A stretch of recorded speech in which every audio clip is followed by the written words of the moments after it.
Hey everyone, in the garage today. It's a little breezy out there today, and I really didn't feel like fighting the wind. They're talking like 20 sustained, 15 to 20 sustained, with like up to almost 30-mile-an-hour gusts. So I didn't want to battle that. So doing a little work around the garage here. We got. Losing time, I'm fading fast. I just wanna make it last. Try to let go of the past. I close my eyes, embrace the blast. There we go. Sleepless nights and Got Cruvel. restlessness to hell and back. What's my purpose? What do I grab? That is a nice, surface, a heart nice attack. snook. And sometimes you just gotta believe there's something that'll give you. That is a nice size speckled trout, people. That'll have what you need. It's on. Oh my god, I just hit a freaking tarpon, people. Oh, you just spit it. Tragic, we're not all elastic, but maybe there's magic. Believe you could have it. So doing a little work around the garage here. We got some new equipment here. We got a Daiwa Gallus 4000, and it's a very small reel for a 4000. So I'm kind of psyched about that. I have two 2500 series, which I really like. So, and I also picked up a new rod. It's the Penn Squadron. It's a 7-foot, medium light, fast action, and I think that's going to fit this reel pretty good. So, trying to upgrade a little bit here and pick up things when I can. So I'm going to spool this up, and I'm putting on 30-pound Power Pro. Power Pro is everybody's been using it since, I don't know, the dawn of time. So it's been decent to me. It's not the best in the world, but it's not the worst either. It's a pretty reliable line. So I'm going to spool that up, and yeah, can't wait to get it out there. Now I know all of you have seen this on the internet. Well, my wife bought it for me for my birthday. Let me back up a little bit. And, I've used it a few times now, and it actually works pretty well. I mean, I remember when it first came out, I'm sure, like me, you were looking at it going, I don't know about that. But it actually works pretty good. I have to say. It actually works fairly good. My glasses fall off. I'm pretty happy with the way it does work. Like I said, I mean, I've used it a handful of times already, and it does a good job. Works on both spinning and conventional, or casting, whatever you want to say. Works with bigger spools. Works with the spools that have the very small holes and the bigger ones like the Power Pro here. So yeah, I mean, is it the best? No. Is it professional? No. But for a schmuck like me, works really good.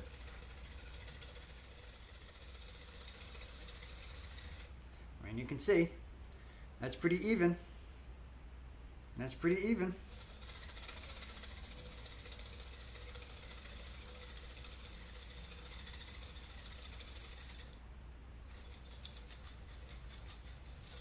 That's it. That's all she wrote. I don't know how much it was. I do know she got it at Bass Pro. I will say that. So, I don't think they're terribly expensive, but they do work pretty well. I'm very happy to say I do enjoy this thing. So, sweetie, good job. This has been a lifesaver. So here it is. So as far as a 3000, I'm sorry, this is a 4000. So I mean, it's pretty small for a 4000. Let me get a 2500. Now if I put it up next to this 4000, you will see that there's really not much difference. So I think it's going to be a great reel and a great great combo with the Pen Pursuit. I'm sorry, Squadron 3. I don't know why I call it Pursuit. I don't even know what the hell I buy anymore. So I think it's going to be a good combo. I like the way it feels. It's not very heavy. I think I'm going to be able to cast it, you know, all day and not get my arm too tired. So, yeah. Hopefully next weekend we'll give it a toss. See how it is. Now, before I pull the trailer back in, I figured I'd touch base on it because I haven't talked about it yet. Oh, God, I'm going to say right before the hurricane hit, I sold my old trailer. I upgraded to a Continental galvanized 4-place. There it is right there. It's pretty basic, but it holds all 4 kayaks very nicely. You know, I haven't touched base on it, haven't done much filming about it, so I figured since it's out in the open today I would do that. It was time to upgrade. This Continental here, it's like 18 feet long or something. I mean, it's pretty big, but it's got a folding tongue, so it fits nicely in the garage. It's beautiful. Like I said, I mean, it fits the trailer, it fits the kayaks nicely. So that's the trailer. It is definitely a great upgrade. You know, I got to give my wife credit.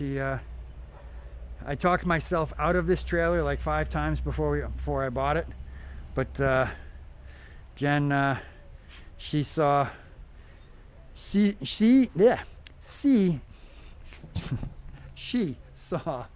the benefits of this type of trailer and of this trailer compared to my old one. I mean, I was gonna go up on my old trailer, but you know, she had the foresight to talk me out of that and to jump on this one, and then she was right. I absolutely love this trailer. We pulled it down to Goodland, and it pulled beautifully down the highway. That was absolutely perfect. All right, guys.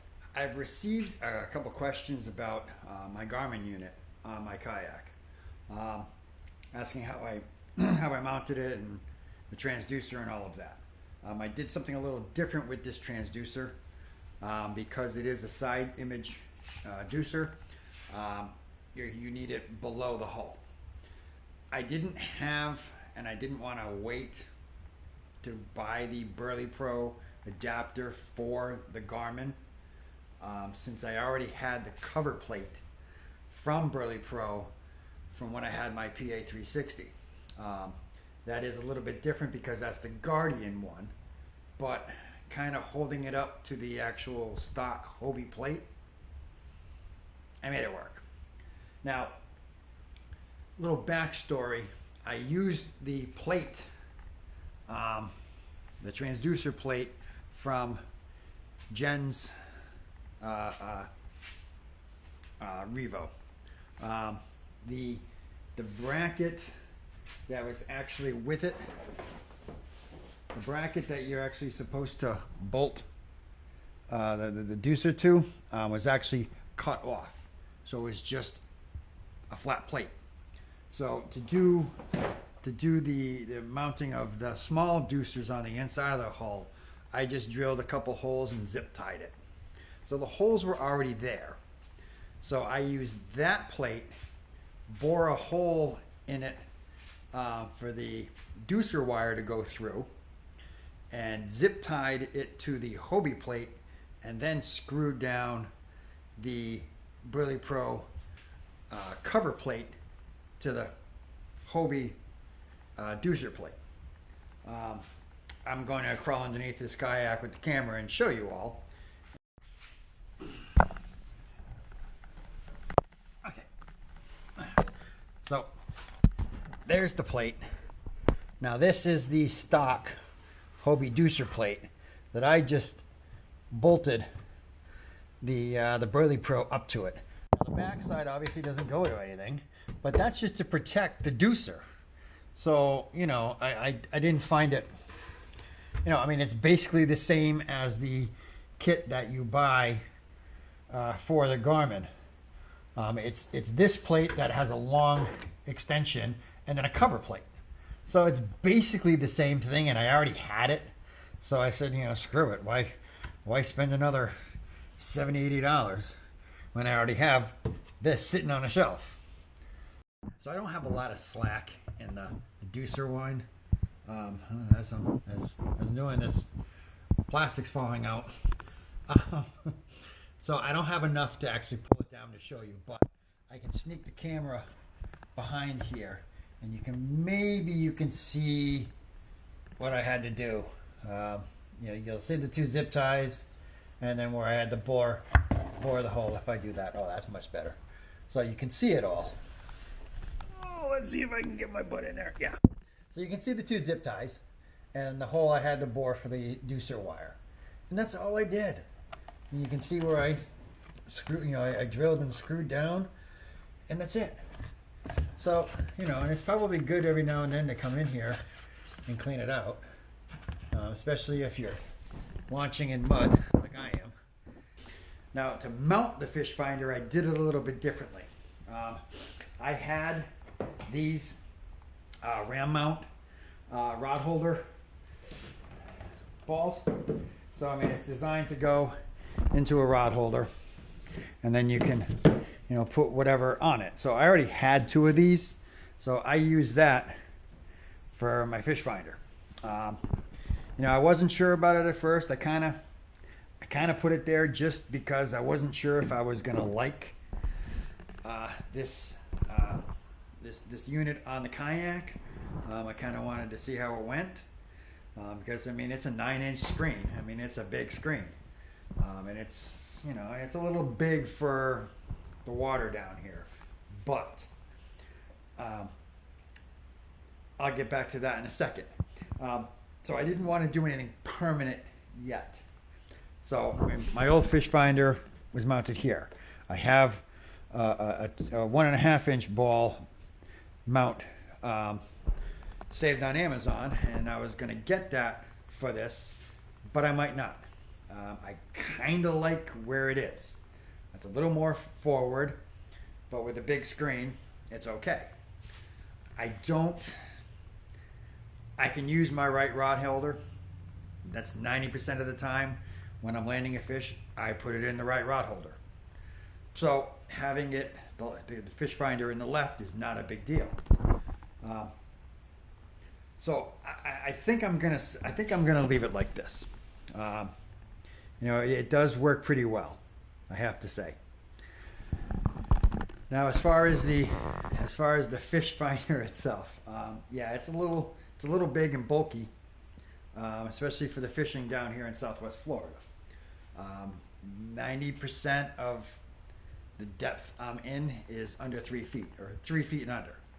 So it's kind of pointless to have a fish finder in that water.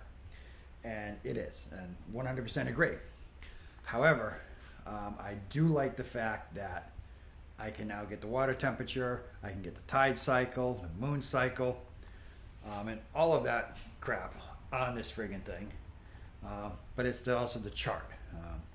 The chart itself is phenomenal. I mean, in these negative tides like we're in now, I can go on that and I can find the 6-foot hole that's, you know, 100 yards to my left. I can find that on this chart. So having the chart itself is invaluable. What I do also like about having a graph is if it is cloudy water, I can now put the down scan on, or even traditional sonar, and I can see it and I can tell, yes, that's grass. Nope, that's all mud. And I can go until I find grass. And we all know grass flats are important down here. So, I mean, yes, in a foot of water, it's useless, absolutely. The side imaging, I did like it for deeper water when I was coming along those pylons. And I could see in those pylons. So I'm thinking when I'm going along docks, I can see in those docks and see if there's anybody hiding in there as I'm going by. So when I had this on my 360 when I got here, and I learned quickly that it was kind of useless, so I thought. Now 2 years later, it's back on my boat, and I'm really digging it. You know, am I going to use side imaging a lot? No, I'm not. Am I going to use traditional radar or traditional sonar or down scan a lot? No, probably not. 90% of the time, 99% of the time, it's on the map only. But having all that information at my fingertips is kind of nice. So that's kind of in a nutshell it. Yeah, if you have any more questions, you know, please comment below, and I'll get you the answers. And if I don't know it, I'll point you in the right direction to get the answers. That's kind of it today. You know, it's kind of a I don't want to say half-ass video, but kind of a half-ass video. Didn't want to battle the wind, so you know, I got some stuff done today, and I'm very happy with that. So yeah, I hope you enjoyed this. Please like and subscribe. Please ring the notification bell. Please think about becoming a patron. I like to thank my patrons.